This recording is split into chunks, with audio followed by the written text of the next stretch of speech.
So far you guys played the single player.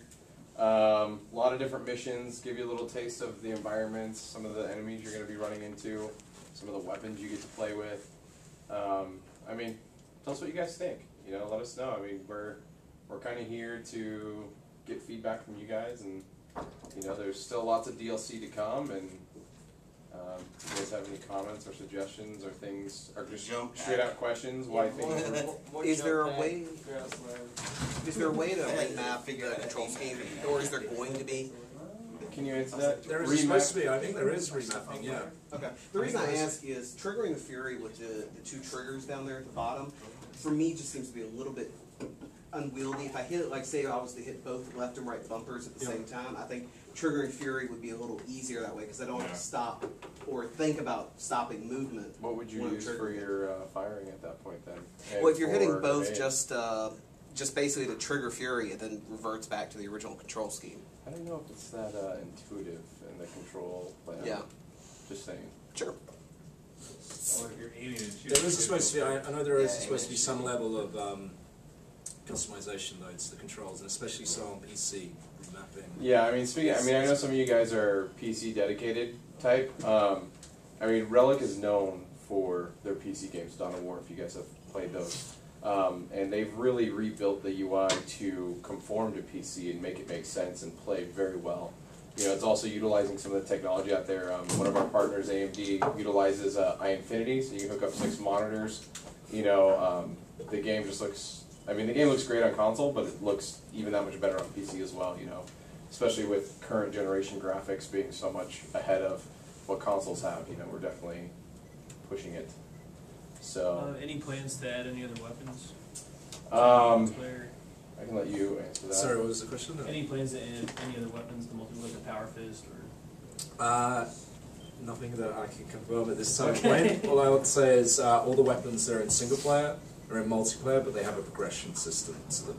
So you'll actually be able to add different perks to each of the weapons that enhance their abilities, whether it's stabilization or bigger magazine clip or different things like that. So yeah. And we'll go into those details more when we go over the multiplayer content after this. Any other questions? For PC version, is there going to be like mod support? There will not be mod tools, no. Unfortunately. What about any future skin packs or anything like that? We do have a fairly robust DLC plan. It will span across both PC and console. So everyone's going to have access to the same content. Where there'll be more skin packs and what that DLC content is, we're not really revealing at this time. But I could probably bet your bottom dollar you'll see more skin packs. As far as the leveling and advancing throughout the game goes, is that, like, are there any kind of RPG elements to that where you're actually leveling up your character, or is it simply more unlocking better weapons, unlocking customization? So in your single player experience, you're going to be playing through the level and unlocking weapons and running into new things and gaining new pieces of armor. I know you guys probably saw the Iron Halo. As you progress through the single player campaign, most of the actual physical leveling, like 1 through 41, is going to be on the multiplayer side. So you'll start off at level 1. You'll unlock all the classes at level 4. Yeah, I believe it is. Yeah. And then from there, as you progress, you unlock more weapons, more armor sets. Customizer unlocks at level 5. Or no, yeah, level 5. I'm pretty sure it's level 5. Yeah. Sorry, my mind is a little scattered right now, but I'm pretty sure it's level 5. So you'll gain access to full customizer. You'll gain access to more and more weapons, and as you use those weapons, you'll unlock challenges and achievements and perks, and there's going to be class-specific perks, and there's going to be weapon-specific perks.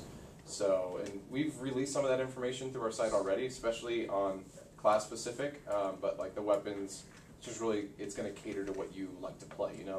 If you like to go out and be melee, then you'll be obviously picking perks that support that style of gameplay. If you want to be a heavy guy and use some of the bigger weapons, those perks that support that. So, again, you're going to see all these details when you get your hands on multiplayer. So, again, feel free. We'll start off with a lockdown multiplayer where you'll actually see what progression's like, and then we're going to give you an option to see what it's like with everything unlocked, so you guys can get a feel for everything. for the community, from the community aspect of it, how much tie-in or how much is there going to be PC and console side with the forums itself and what we've been doing online? For instance, I know we've got one of the honor badges already for being the honor guard. Is there going to be much integration, or is it going to be kind of... I mean, you'll see some of those badges actually within the game. If you've actually were noticing, the badges that you see on the forums are actually the easy, normal, and hard icons. So crossover-wise, I mean, there's not going to be too much. I mean, obviously we're going to support the game as much as we can for all consoles, whether that be, you know, there's not going to be like a clan system in the game, but we're definitely going to support that on the forum side and encourage people to play against each other, and we're going to team up with other sites and whatnot for tournaments and stuff like that. So, and that's going to be for all platforms on PC and console. So we're going to be doing a lot of fun stuff with the dev side, you know, playing with guys from Relic, playing with guys from here at THQ directly, you know, so, and that will be through all platforms, you know, Xbox, PS3, PC, on live even. So.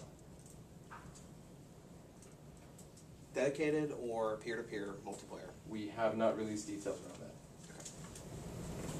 All I gotta say is Thunderhammer freaking rocks. Yeah, but it limits you too much. Can't give you any of the big weapons. Yeah. Well, yeah, I mean, when you're melee, you obviously get, it's a two-handed weapon, so you can't really wield both at the same time, so kind of makes sense in a way, but I mean, if you use a Thunderhammer, it's a pretty devastating weapon. It's a little slower than the other melee, but when you get some good hits, like on a big group of guys, you pretty much destroy them. Oh, yeah. Thunderhammer jetpack combo is awesome. Oh, yes. Jetpack, Thunderhammer, and it just is done. AoE ground slam? Huh? It's an AoE ground slam. Yeah, I call it a ground pound. What's the official? It is, sorry, what did you say? You said? AoE ground slam? Yeah, it's a ground, yeah, we call it like a death from above. Yeah, death from above. So you'll notice, I mean, I don't know how many of you guys got a chance to play with the jump pack, but you'll notice there's like a yellow icon that surfaces around. If you use your opposite look around stick, you can kind of aim where that's going to go, and then you can perform that execute or the death from above. If you land yourself in the middle of like, I guess you would say like lower level bad guys, you'll pretty much vaporize them. Some of the bigger guys, they'll get stunned and knocked back, but it's awesome. It's just when that happens, like for the first time, you're like, oh my god, this is amazing. So, but I mean, jump packs are in multiplayer, so adds a whole new element. So I mean, you got your assault class, you got your tactical and devastators. So. A good mix on teams, you know, it's like if you get a whole bunch of guys running around as assault, you'll find that's usually not the best mix, but you'll find your mixture and have some fun in multiplayer and kind of get a chance to see, you know, if you're really good at melee, then the assault class would be great for you. You know, if you're more of the heavy guy and just want to blow people out of the air, devastators are awesome. You can lock in. So like the devastator class has an ability which you'll be able to play with, but I'll tell you about it now. You can lock in, and it allows you to do that much more damage. The only downside is you give up the ability to move quickly. So you have to unlock yourself out of that position. But I mean, when you lock yourself in and there's someone in front of you, you just destroy them. You know, it's ridiculous. Sounds like Dawn of War 2 when you can when the setup and the dig in. Yep. Yeah, it's actually very similar. Very similar. Yeah, it's fun. If you look at the multiplayer class, they show the Devastator, the white one. That's me. Nice. Great stuff. I was waiting for a co-op question from you. Well, you guys have been pretty Co-op's in the game. Co-op's in the game. That is all. Any other questions? Comments? I mean, any feedback? It's pretty cool so far.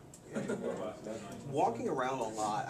Was the walking around a lot designed as kind of a breather between areas? It is, yeah. Otherwise, you could just always have waves of stuff coming at you, and you know, typically those action kind of adventure shooter games have those areas, those breathing moments where you're supposed to be exploring, looking around the world. You know, it's a big, grand, epic environment, and I think especially the 40K fans will like looking at the world and how it's come to life. So yeah, that's the intention of all of those little bits, those little breathers. And I think there may be more of those breathers in the levels that you played today than there is in the final game, because some of the levels you had, like I think the first one, you're walking into meeting Inquisitor Drogon. That's like one of the longest walking around areas, but that's the first time you go into the center of the Titan factories, so we're trying to show you how grand and epic everything is. So. Yeah, it was awesome walking in and being able to look at the Titan, look around, and everything with it, but I'm walked through the whole thing. I'm like, I killed 2 guys. Yeah.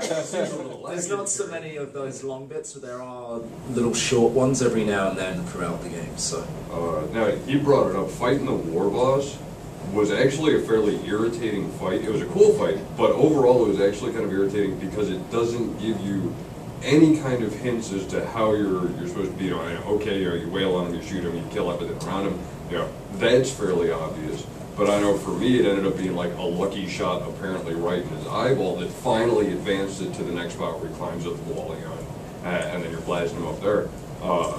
But it, just in terms of some feedback on that, it was just the complete lack of a hint right there made that encounter pretty frustrating because you're dying over and over and over and over and over again until you finally figure out, all right, you have to go for headshots. Because you're like, am I hurting him? Because usually it's like, okay, the rest of the game's like, no health bars for anyone, but when the boss comes up, you usually see that, here's your boss's health. All right, cool, am I hitting him in the right spot? Is he taking any damage? Or, do I need to hit this wall behind him and burst pipes and while he's chasing me? Something like that, Yeah, it doesn't need to be anything as blatant as big flashing arrows shooting in. But I mean, just some kind of clue that you are doing something right. Right. Yeah, because I had it on easy. Oh, yeah. I'd be full health and he'd slam the ground and I'd be dead. I'd be like, okay, so I'm not supposed to be near him. So as a normal player, can I just say that's the way it's supposed to be?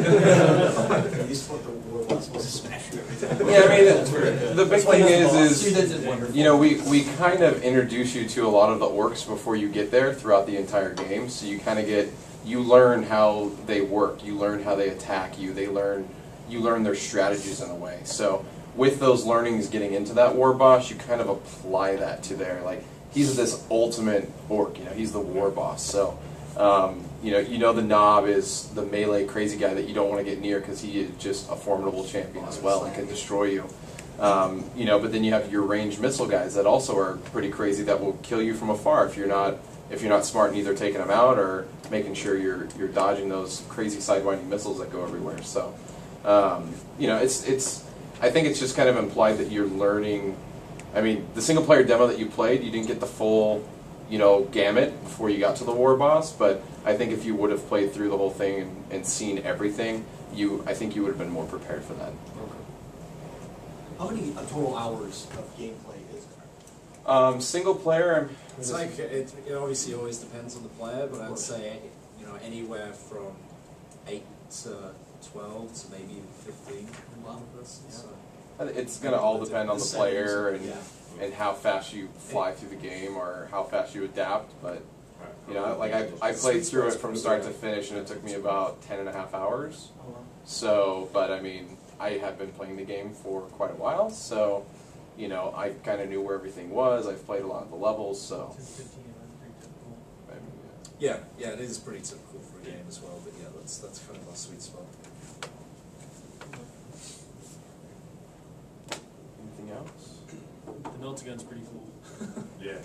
Yeah, that's a weapon where the abilities of that to give you some cannon-related stuff working with GW. It's never really been truly established how that would function and operate. So we played around with how that was going to work for quite a while from a gameplay standpoint and from what was kind of compliant with GW lore. And that's kind of where we netted out. But the idea was always to make it like the afterburner of a jet engine, but in kind of a shotgun form. At one point we had it so that you could charge it up to different levels, but that didn't really work so well, and it didn't feel like it fitted with the lore, so now it just has that big singular blast and incinerates them. But yeah, that was quite fun. Well, because I played the Kill Team game on Xbox Live. Yeah. It was completely different. It's just a death ray. Right. I was like, this is cool. And I picked up the Melta in the game. I was like, it's like a shotgun now, but this is still pretty sweet. So, yeah. And it's definitely the short range, kill anything gun that it is. Yeah, I love that once you get close to them. Yeah. I think one thing to note is though, Kill Team was developed by a different studio as well. So right. I mean, I know they did work with Relic and stuff. Again, it's that thing where some of it's the interpretation of the lore, and GW gives you a bit of flex to say, well, obviously I know it needs to work in the context of a video game, so we'll give you that room, and they execute it one way, and we ended up executing it slightly different, and I like them both ways. So. The shotgun close range death ray is. Yeah, the Vengeance launcher is one of those things that GW gave us some leeway to work with as Yeah, a well. lot of leeway. Yeah. You know, so I mean, obviously.